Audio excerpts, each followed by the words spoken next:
Meus irmãos, graça e paz a todos, estamos aqui para mais um vídeo dessa maravilhosa série que iniciamos, Respondendo Escritos. E dessa feita, eu estarei respondendo a uma pergunta espinhosa para muitos, porque a pergunta vem de uma amada e querida irmã, que ela está estudando sobre o arminianismo e sobre o calvinismo, os 5 pontos do arminianismo e os 5 pontos do calvinismo.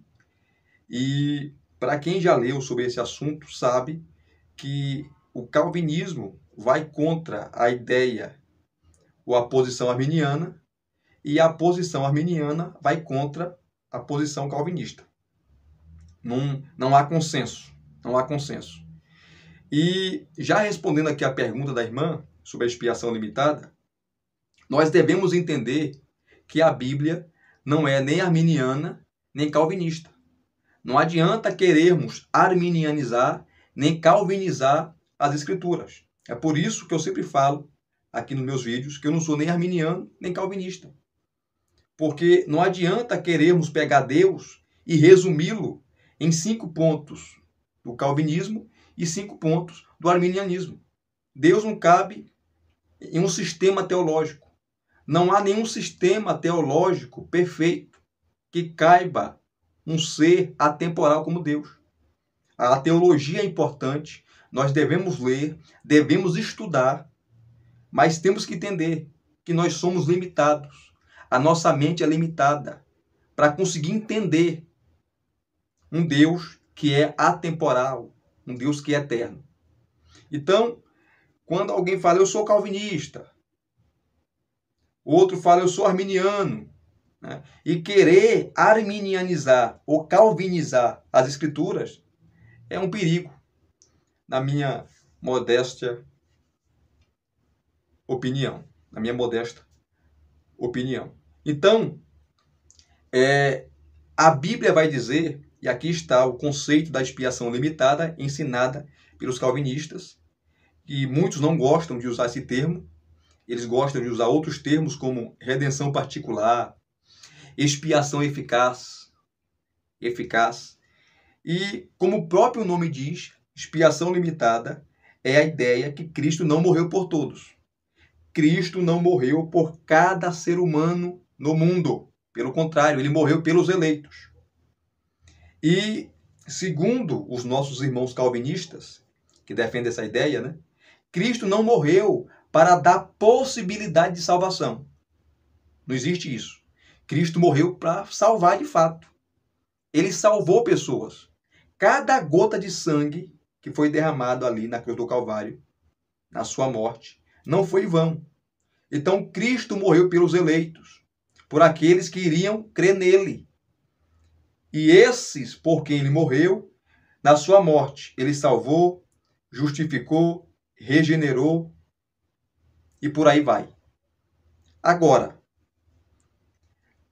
a Bíblia de fato ensina a expiação limitada, porque os nossos amados irmãos calvinistas, eles citam várias passagens, como a famosa passagem de João capítulo 10, que Jesus fala que ele daria a vida por suas ovelhas. E ele fala aos líderes religiosos, aos escribas, aos fariseus, aos saduceus, sabe por que vocês não creem em mim? Vocês não creem em mim porque vocês não são as minhas ovelhas. O Pai não me deu vocês. Mas todo aquele que o Pai me deu virá a mim. E eu vou morrer por eles. E tem mais, eu vou ressuscitá-los no último dia. É um texto fortíssimo que os nossos amados irmãos calvinistas usam para defender a expiação limitada.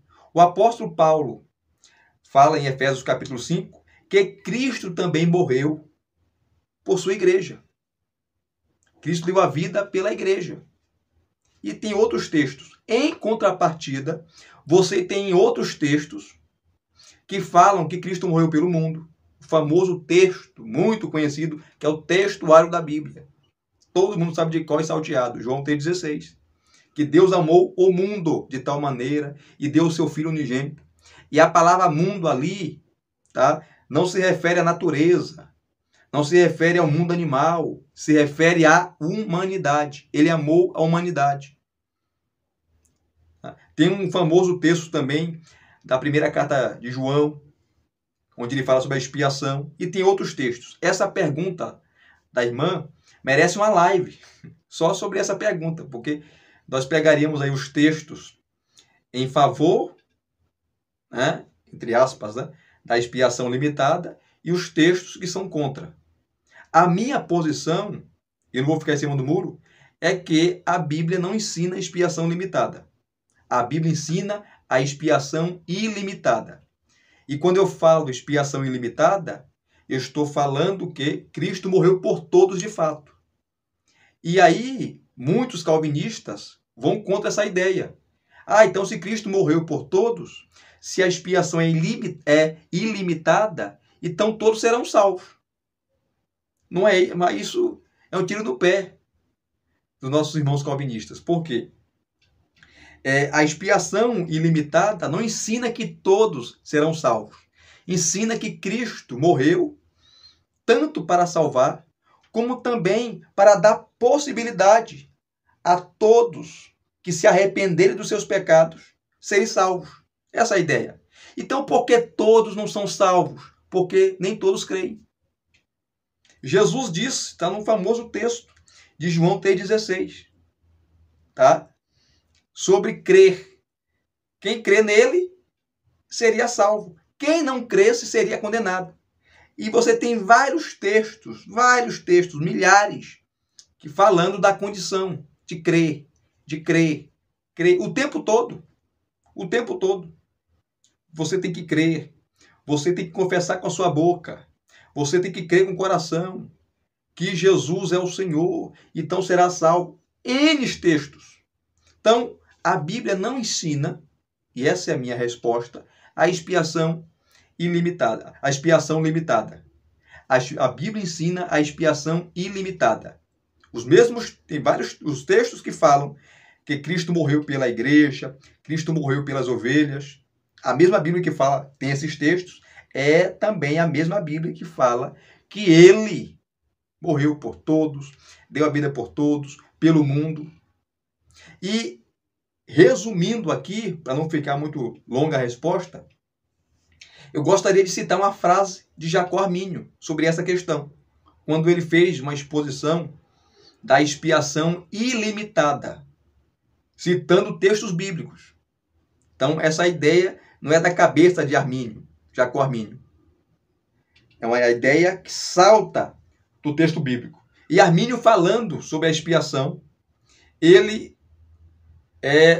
aponta ou dá dois pontos sobre a expiação de Cristo, sobre a morte de Cristo. E ele fala, primeiro ponto, da expiação obtida, e o segundo ponto, a expiação aplicada. Eu abro aqui aspas e cito Armínio. Diz Armínio, sobre a expiação aplicada. Cristo morreu, tá? E a sua morte foi aplicada a todos os homens. Cristo morreu por todos. Cristo morreu por todos. Então, a morte dele foi aplicada a todos. Aí ele diz, agora, por que nem todos creem e serão salvos? Ou melhor, por que nem todos serão salvos? Porque nem todos creem. Aí entra o segundo ponto, a expiação obtida, que ele fala, os benefícios da expiação, que são salvação, justificação, regeneração, perdão, santificação, mudança de vida, mudança de caráter, tá? Aonde, por meio da conversão, a pessoa é uma nova criatura, tá? Todos esses benefícios só são obtidos àqueles que creem. Se não crer, não será salvo. Ponto. Então, Armínio foi fantástico quando ele falou sobre isso. Expiação obtida e a expiação aplicada. A morte dele é aplicada a todos. A morte de Cristo é aplicada a todos os homens, indistintamente. Agora, os benefícios da sua morte, da expiação dele, só são obtidos aos que creem. E nem todos creem. Por isso que nem todos serão salvos, né? Porque há uma condição. Então, a ideia do universalismo cai por terra aqui. Essa ideia universalista é herética, que no final todos serão salvos, crendo ou não. Isso é antibíblico, isso é herético. Tá? Não existe essa ideia na Bíblia. O que a Bíblia ensina é que Cristo morreu por todos de fato. Mas os benefícios da sua morte só são obtidos àqueles que creem. Eu criei, por isso fui salvo, fui regenerado, fui santificado, fui perdoado, fui justificado, assim como você. Então, a Bíblia ensina a expiação ilimitada, não a expiação limitada. Então está aqui, tá, uma rápida resposta sobre essa pergunta. E essa pergunta da irmã merece uma live. Merece uma live. Quem sabe no futuro aí nós iremos fazer uma live só sobre essa questão aí. A expiação limitada ou ilimitada. Mas está aqui a minha resposta. Se você gostou da resposta, deixa aqui o seu like, deixa aqui os seus comentários, deixa aqui as suas indagações, perguntas, ou se você concorda, se você discorda, deixa aqui. Gostaria de saber a sua opinião sobre essa importante pergunta. Graça e paz a todos. Muito obrigado mais uma vez. Até os próximos vídeos e as próximas perguntas, querendo Deus.